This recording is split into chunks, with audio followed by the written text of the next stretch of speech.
Assalamu alaikum wa rahmatullahi wa barakatuh. Que la paix soit sur vous, ainsi que la miséricorde et la bénédiction. Alors aujourd'hui, déjà par rapport au titre, on peut se dire quel est le point commun entre les manifestations, les grèves et l'islam. Bah en fait, dans les deux cas, le système est incapable de lire la deuxième lecture.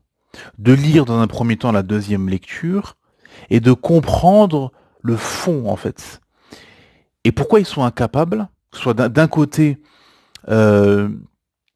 les manifestations, les grèves, les gens qui râlent, qui vont tout casser, voilà, qui n'en peuvent plus, et d'un autre côté l'islam qui est dans une dynamique, alhamdulillah, les conversions à l'islam, les prédicateurs poussent de partout, les chaînes YouTube, les comptes Twitter, les comptes sur les réseaux sociaux, etc., tenus par des frères, des sœurs, qui font la da'wah, etc., les conversions à l'islam, etc. Donc il y a un élan, il y a un engouement, masha'Allah, subhanallah azim, autour de l'islam, et il y a une dynamique qui est plus du côté de l'islam que du côté du capitalisme occidental, consumériste, qui est au contraire et qui est plus en pente descendante.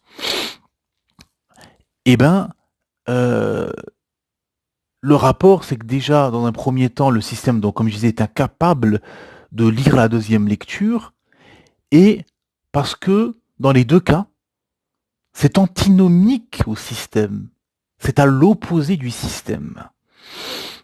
Parce que c'est quelque chose qui est profond, qui est spirituel, qui relève de la transcendance, de l'au-delà, qui ne relève plus de ce bas monde. Et comme c'est un système qui est bâti justement sur le matérialisme, sur le consumérisme, sur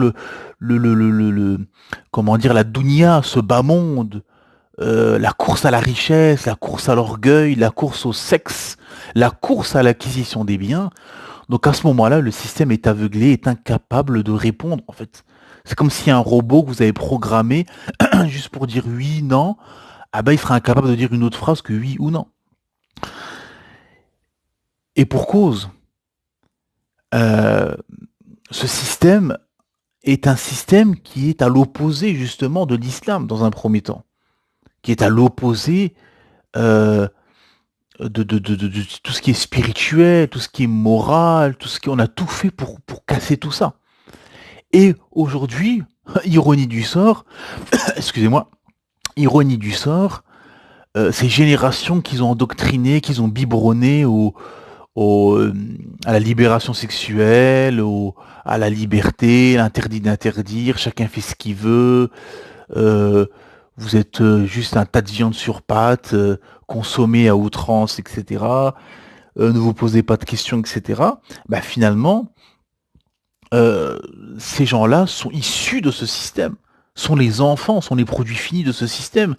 Donc aujourd'hui, le système leur a vendu depuis des décennies que leur paradis était dans ce bas monde, qu'il n'y avait pas d'au-delà, qu'il n'y avait pas de créateur, qu'il n'y avait pas d'un vrai paradis pour l'au-delà, que ce paradis était dans ce bas monde, consciemment, inconsciemment, directement ou indirectement, hein, c'est le message du système au final. Et ben, comme ces gens, ces populations n'ont pas atteint le nirvana, entre guillemets, n'ont pas atteint ce que le système leur a vendu depuis des décennies, ah ben, ils sont pas contents, ils sont fâchés. Et d'un autre côté, il y a ce mal-être. Donc je vais commencer, excusez-moi, c'était un peu l'introduction. Je vais commencer avec les manifs, les grèves. Bon, les manifestations, les grèves, etc. Euh, Ce qu'il faut comprendre, c'est que, bien évidemment, les gens qui vont manifester, faire grève, tout casser, il y avait eu les gilets jaunes il y a quelques années, avant le Covid, etc. Bien évidemment, il y a une revendication de dunya, de matérialisme, de voilà, comme j'ai dit, ce système a vendu, euh, leur a vendu entre guillemets un paradis sur terre, etc., qui n'existe pas et qui n'existera jamais. Hein. Laqad khalaqna al-insana fi kabad, on vous a créé pour une vie de lutte. Donc c'est la terre des épreuves, c'est la terre de la lutte, des luttes, c'est la terre des difficultés, des épreuves. Dans un autre verset, Allah Ta'ala dit, on va vous éprouver par la diminution de biens, de personnes, de maladies, ainsi de suite. Un autre verset, Dans traduction dans le sens, Allah Ta'ala nous dit, vous croyez obtenir le paradis aussi facilement alors que vous n'avez pas subi ce qu'ont subi ceux d'avant vous. Misère et maladie les avaient touchés. Subhanallah. Donc, donc ce bas monde, c'est une terre éprouvante, difficile, avec des rebondissements. Comme j'avais tweeté il y a pas longtemps, ce bas monde est long. C'est un long voyage, c'est un long chemin. Rien n'est acquis, rien n'est perdu. Un jour tu ris, un jour tu pleures. Un jour tu gagnes, un jour tu perds. Et bien évidemment, la victoire, c'est le paradis éternel. Et la principale victoire, c'est le paradis. Et la principale défaite, c'est l'enfer. Wal'iyadu billah, qu'Allah nous en préserve. Et un jour tu ris, un jour tu pleures, un jour tu perds, un jour tu gagnes, un jour ça va bien, un jour ça va moins bien, un jour ça se passe bien dans ton couple, dans ta famille, dans ton entreprise, dans ton commerce, un autre jour c'est un peu moins bien, et c'est une période un peu trouble, un peu de... euh, excusez-moi, un peu de il y a un peu de tempête, de turbulence, etc. Ça vacille, etc. On est un peu comme dans un bateau en mer où à un moment donné, la mer est douce et calme, un vent doux, le ciel dégagé, etc. Et après la mer est agitée, les orages, la pluie, le vent, ça s'agite, les vagues incessantes. Les vagues incessantes qui n'arrêtent pas, ça vacille, etc. On se dit on va tomber, ça va chavirer. Et alhamdoulilah, ça repart, ça redescend, ça revient, ça se calme, les orages partent pour laisser place à un ciel bleu, resplendissant avec le soleil et les vagues se sont calmées, la mer s'est calmée, etc. Donc c'est ce bas monde. Et c'est un long chemin, hein, c'est un long chemin, c'est semé d'embûches, de difficultés, d'épreuves, de bienfaits, de, de, de sorties d'épreuves, etc., ainsi de suite. Et ce système vend ça aux gens, et donc les gens courent derrière ça. Et comme ils l'ont pas, ils cherchent, ils revendiquent ça, ils revendiquent à avoir plus et on entend les revendications. Les gens, ils veulent des retraites à 50 ans. Les gens, ils veulent des SMIC à 2000 euros. Les gens, ils veulent travailler 3 jours par semaine, ainsi de suite. C'est normal. Parce que ce bas monde a été vendu comme, euh, comment dire, comme un bienfait, comme le paradis, la finalité absolue, hein. Donc il faut s'arrêter là, consommer, avoir tout ça. Et comme ces gens ne l'ont pas, ils sont malheureux. Et il y a cette deuxième lecture, ça c'est la première lecture que tout le monde peut comprendre. Ensuite, il y a la deuxième lecture. La deuxième lecture, à ce moment-là, le système est incapable, le système bug. Erreur 404, hein. Erreur 404, le système bug à ce moment-là, ne peut pas comprendre. Parce que la deuxième lecture est antinomique au système. La deuxième lecture, c'est quoi? C'est que les gens sont malheureux, sont en perte de sens, perte de valeur, perte d'identité, taux de dépression, suicide qui explose, surtout chez, entre guillemets, ce qu'on appelle les adolescents, chez les jeunes, chez les jeunes adultes, hein. Il y a une explosion comment dire, de dépression, de perte de valeur, de sens, d'objectif, de sens à la vie, le sens commun aussi. Hein, parce que pour faire sens dans une nation, il faut aussi un sens commun. Là, chacun va dans son délire, dans ce qui lui passe par la tête, etc. Donc tu peux pas faire sens. Hein, vous avez les anciens, des Français un peu anciens qui disent, mais avant, on était tous ensemble, unis, patriotes, maintenant chacun. Mais c'est normal, parce que là, c'est un système un peu à l'américaine, c'est chacun.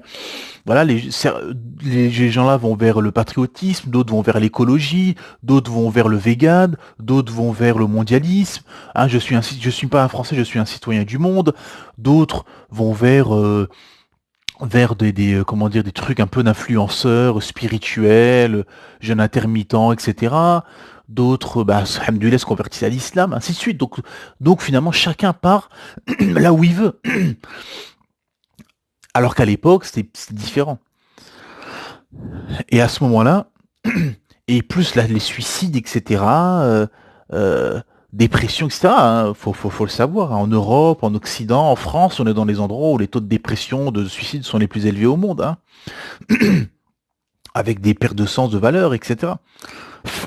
Donc, les populations, la population française est atteinte de ça, de tout ce que je viens de citer. Donc il y a le malheur, il y a cette anxiété, cette inéluctable question pourquoi j'existe, c'est quoi le but de tout ça, donc t'es en perte de, les gens sont en perte de sens, de valeur, plus forcément il y a la dépression qui vient derrière, les envies de suicide, etc. Donc les gens sont dans un mal-être évident, hein, qu'on peut pas nier. Euh, le système a tout fait pour les casser, directement ou indirectement, que c'est voulu, que c'est pas voulu, hein. Dans tous les cas, le résultat est le même. Entre, d'un côté, la laïcité, donc t'es une page blanche sur pattes, sans croyance, sans opinion, sans personnalité, croit juste à notre système, croit en rien, croit juste à notre système athée. Ensuite, bien sûr, comme je dis souvent, les guerres, euh, le crash de 29-30 et les deux guerres mondiales ont ralenti le processus, mais 68, hein, t'es qu'un tas de viande, t'es qu'un tas de chair et de molécules sur pattes. Tu dois juste assouvir, t'es issu d'une évolution hasardeuse, tu dois juste assouvir tes désirs les plus farfelus, hein, mai 68. Ensuite, l'américanisation, sexe, drogue et rock'n'roll. Donc voilà, le rêve américain, etc. Et enfin, aujourd'hui, ce qu'on va appeler, ce que beaucoup appellent le wokisme, hein, le wokisme, c'est-à-dire la destruction, la déconstruction, la dérision, etc. Où bah, finalement il n'y a plus de sens commun, il n'y a plus il y a plus de valeur de morale absolue, il n'y a plus rien, tout est remis en question, tout est acceptable, tout est audible, on peut tout entendre, tout doit être remis en question perpétuellement, interdit d'interdire, etc., etc. Donc la suite un peu de mai 68, hein, plus hard, de façon plus hard, hein, avec les binaires, les, euh, les xénogenres, les transsexuels, etc. Et tout le tralala, les LGBT, tout ça, tous les délires les plus farfelus, etc. Ou les billah. Et donc, euh, et donc dans tout ce bourbier, dans tout ce bazar, ah ben le français moyen, il sait plus où il en est, il sait plus qui il est, pourquoi j'existe, qu'est-ce que je fais, qui je suis, est-ce que je suis vraiment un homme, est-ce que je suis vraiment une femme, est-ce que je suis vraiment un être humain? Donc tout est remis en question, donc c'est des shubha, quoi, des ambiguïtés qu'on met dans la tête des gens, dans le cœur des gens.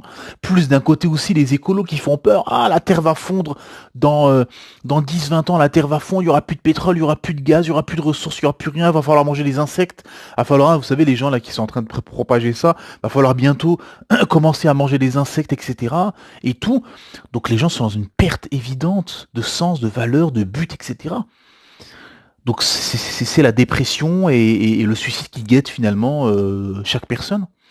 Donc les gens qui vont faire grève et manifester, bah, finalement, il y a la deuxième lecture que le système est incapable de lire car c'est antinomique au système matérialiste et capitaliste, transhumanisme, etc.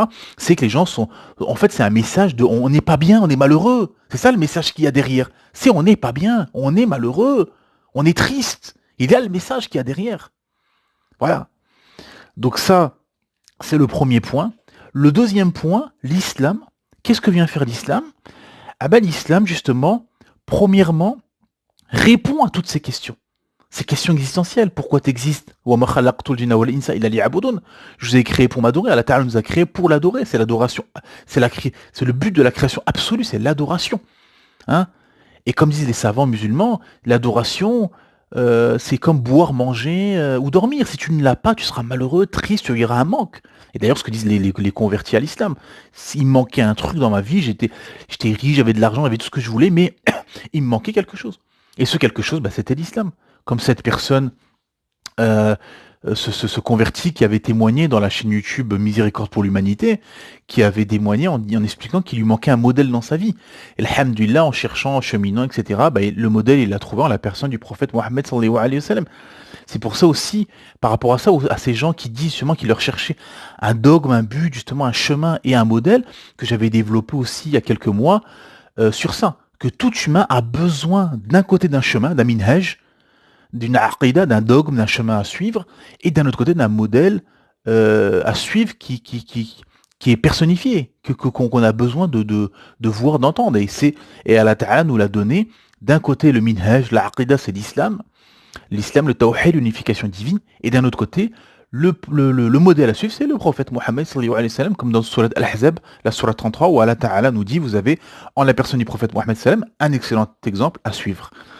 Et pourquoi on existe, pourquoi le modèle à suivre, c'est quoi la aqida, le dogme, qui t'a créé, pourquoi, dans quel but, pourquoi les épreuves, les séismes, les tsunamis, les tremblements de terre, pourquoi ci, pourquoi ça. Allah Ta'ala nous répond à toutes ces questions existentielles dans le Coran et dans la Sunna, alhamdulillah. Donc, ça permet justement de savoir qui tu es, d'où tu viens et où tu vas. Ces trois questions fondamentales. Qui tu es, d'où tu viens, où tu vas. Qui tu es une créature créée par Allah Ta'ala. Qui t'a créé, c'est Allah subhanahu wa ta'ala. Pourquoi? Il te l'a révélé dans sa dernière législation révélée pour toute l'humanité, comme miséricorde et bonne annonce, qui est le Coran et la Sunna, parce qu'il n'y a qu'une seule région, c'est l'islam. C'est seulement les législations qui ont changé. Il y a eu Suhufi Ibrahim, les feuillets d'Ibrahim, d'Abraham. Il y a eu le psaume qui a été révélé à David, ce qu'on appelle Zabour en arabe. Il y a eu alayhi salam. Il y a eu bien évidemment la Torah révélée à Moussa, Moïse alayhi salam, à Moïse, l'évangile révélé à Isa, Jésus alayhi salam, l'avant-dernier prophète, qui d'ailleurs a annoncé le dernier messager, le prophète Mohammed sallallahu alayhi wa sallam, qui est le sceau de la prophétie, et qui a eu comme révélation le Coran, et qui a eu son équivalent, comme il nous l'a dit lui-même, j'ai eu le Coran et son équivalent, le Coran, la Sunna, pardon. Donc le prophète Mohammed sallallahu alayhi wa sallam, paix et bénédiction. Et donc, alhamdulillah, l'islam répond à toutes ces questions existentielles que justement ces gens-là ne savent pas et qui sont malheureux, qui sont en perte de valeur, de sens. Hein, tout simplement. Quand tu es musulman, soumis à la Ta'ala, que tu sais tout ça, tu seras heureux, tu seras paisible, Allah Ta'ala va descendre et que tu es sincère et que tu chemines dans la voie des salaf salih, des pieux prédécesseurs, du prophète sallam, de la sunna, que tu suis la sunna du messager d'Allah, que tu suis les savants qui sont venus derrière, les sahaba, les compagnons, les tabi'in et ainsi de suite. Alhamdulillah, Allah Ta'ala va descendre dans ton cœur as-sakina, la sérénité. Tu seras bien et tu auras le basir, tu auras une clairvoyance qui te permettra de voir et de comprendre ce qui échappe à la majorité de l'humanité. Et alhamdulillah, et donc ça, c'est la première chose. Et la deuxième chose sur l'islam, c'est que comme par rapport aux grèves, aux manifestations, etc., le système est incapable de comprendre, de comprendre pourquoi l'islam marche, pourquoi il y a un engouement autour de l'islam, pourquoi il y a cette ferveur autour de l'islam et pourquoi il y a ce dynamisme que l'islam il y a un dynamisme islamique, alhamdulillah, il y a une dynamique au niveau de l'islam. Pourquoi? Parce que, et on le voit, parce que ce qui s'est passé dans un premier temps, il y a eu les premières vagues d'immigration musulmane, donc ce qu'on appelait les Chibani, hein, dans les années en masse, hein, bien évidemment, les années 50, 60, 70, 80. Et beaucoup de Chibani sont venus, connaissaient pas trop leur dîne, beaucoup étaient illettrés, pratiquaient pas trop l'islam ou un petit peu, avaient une pratique très light, très légère, étaient pas très informés sur leur dîne, étaient colonisés mentalement, etc., etc. Donc ils avaient une pratique, voilà. Donc ils ne dérangeaient pas le système. Après, il y a eu leurs enfants qui sont venus. Eux, ils avaient la langue française, ils étaient un peu plus instruits, un peu plus connaisseurs de l'islam, de la France, du système, etc. Donc ils ont propagé l'alhamdulillah. Il y a eu des imams francophones qui pouvaient traduire, etc. Les livres qui sont venus par la suite, qui ont pu être traduits, qu'on a pu comprendre, etc. en français, et dans toutes les langues occidentales. Et ensuite, qu'est-ce qui s'est passé? Alhamdulillah, il y a eu cette da'wa et il y a eu les conversions qui ont commencé à apparaître, hein, dans les années 80, 90, 2000, et les premières conversions, et après les conversions de masse, hein, les années 2000, 2010 jusqu'à aujourd'hui, alhamdulillah. Et donc le système ne comprend pas qu'est-ce qui se passe. Pourquoi? Parce que le système, lui, il a un plan. C'est quoi son plan? Le plan du système, comme je l'ai dit précédemment, c'était un peu en 4 thèmes. Le premier thème, c'est la laïcité. Une page blanche sur pattes, crois en rien, crois juste au système athée. Le deuxième message, c'est mai 68. Hein, t'es qu'un tas de viande sur pattes, assouvis tes désirs les plus farfelus. Te pose pas de questions, etc. Pareil, suis tes désirs, etc. Suis tes pensées les plus abjectes. Ensuite, l'américanisation, sexe, drogue, rock'n'roll, le rêve américain, etc. et maintenant ce qu'on va appeler entre guillemets le wokisme, hein, avec toutes ces vagues justement, la déconstruction, tout doit être remis en question. Les animaux, faut plus les consommer. On est des animaux, on est l'égal d'une vache ou d'un mouton, donc on ne peut plus les tuer, il faut les laisser en liberté, comme certains proposent à tous les centres équestres de France de libérer tous ces chevaux qui sont entretenus, etc., hein, de les laisser en liberté, de les laisser, nous sommes leurs égaux, donc on ne les touche plus. Donc voilà, le wokisme, donc les délires les plus farfelus, etc., alors qu'Allah Ta'ala justement nous a révélé, c'est pareil, on remet toujours la même chose. Si t'as pas de révélation, bah forcément tu remets tout en question, c'est logique. C'est ça l'athéisme, c'est de remettre tout en question. Donc à ce moment-là, euh, c'est l'anarchie, c'est chacun fait ce qu'il veut, etc. Et donc le message du système et le plan du système, c'est ça, c'est la décadence, la perversion, etc. Hein, c'est derrière, il y a Satan, derrière, il y a Iblis, hein, qui est Allah, qui est derrière tout ça, qui utilise ces gens-là, sont les suppôts tous ces gens du système sont les suppôts de Satan. Et donc à ce moment-là, vient apparaître l'islam en France de manière intensive, de manière plus présente qu'à l'époque. Et à ce moment-là, ça fait peur au système. Donc qu'est-ce qu'ils font? Ils se précipitent, ils paniquent, et ils vont faire des débats, d'innombrables débats, etc. Le burkini, le ci, le ça, blablabla. Et après ça se calme. Et c'est pour ça on le voit, ça vient de par à coup comme ça. Hein. Vous avez les débats, hop, sur l'islam, etc. C'est intensif, hop, pendant 2, 3 semaines, un mois, hop, après on n'en parle plus. Après on parle plus, ils oublient, etc. Qu'est-ce qui se passe? Ils voient qu'il y a des conversions, etc. Que les nouvelles générations sont plus assidues, pratiquent plus. Allez hop, on va faire des débats.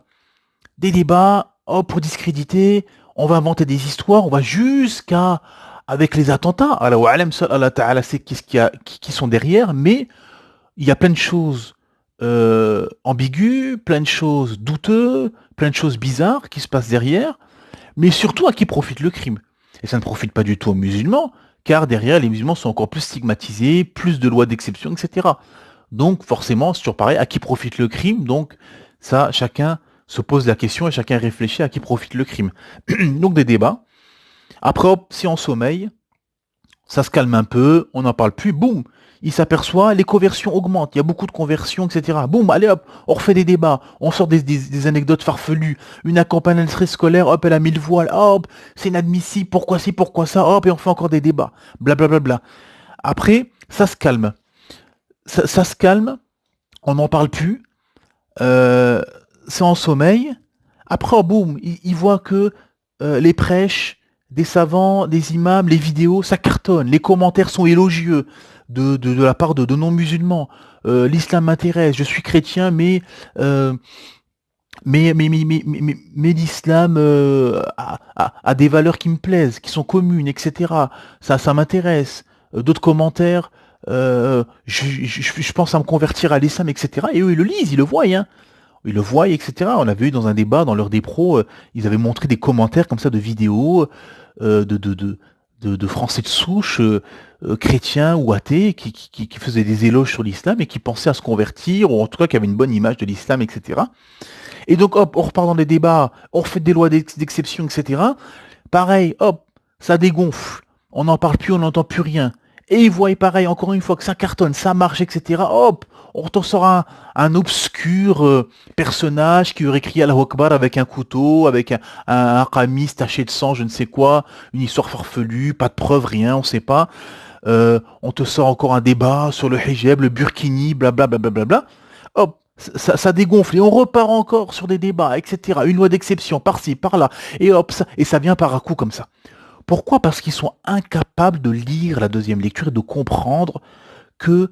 Parce que eux, ils pensent que cet islam, c'est juste une tradition, une coutume, hein, inventée il y a 14 siècles au milieu du désert par une poignée de bédouins qui ont inventé ça pour copier les chrétiens, les juifs ou je ne sais quoi, et qui ont et qui ont inventé comme ça des traditions, des coutumes, et ils se disent, hop, en faisant quelques ruses, quelques trucs, quelques débats, quelques lois, bah, ils vont abandonner ça et arrêter avec leur tradition orientale, leurs coutumes berbéro, arabo, sahraoui, je ne sais quoi, etc. Et ils passeront à autre chose, voilà, ils vont suivre notre système, etc. Et ils voient que ça marche pas, et qu'au contraire, que les générations de Maghrébins se répandent de plus en plus, sont plus assidus, et que les conversions augmentent, alhamdulillah. Mais pourquoi? Parce que le fond et la deuxième lecture, et comme avec les manifestations, ils ne savent pas que derrière cette religion, l'islam, c'est la religion du Seigneur de l'univers, Allah subhanahu wa ta'ala. Que tu ne peux rien faire, que toute ruse, depuis 14 siècles, il y a eu des milliards d'ouvrages qui ont paru, qui ont été écrits, tous sont dans les oubliettes des poubelles ou des bibliothèques. Seul le Coran est là et appris par des millions de musulmans, mémorisé par des millions de musulmans, appris, enseigné, étudié dans les universités, médité, etc. Et c'est dans des constitutions de pays. Voilà. Et c'est ça qu'ils ne comprennent pas. Ce qu'ils comprennent pas, c'est que c'est la religion du Seigneur de l'univers, Allah subhanahu wa ta'ala. Innahum yakiduna kaïda ou akiduna kaïda. Ils font leur rue, ils ont leur plan, mais Allah ta'ala a son stratagème.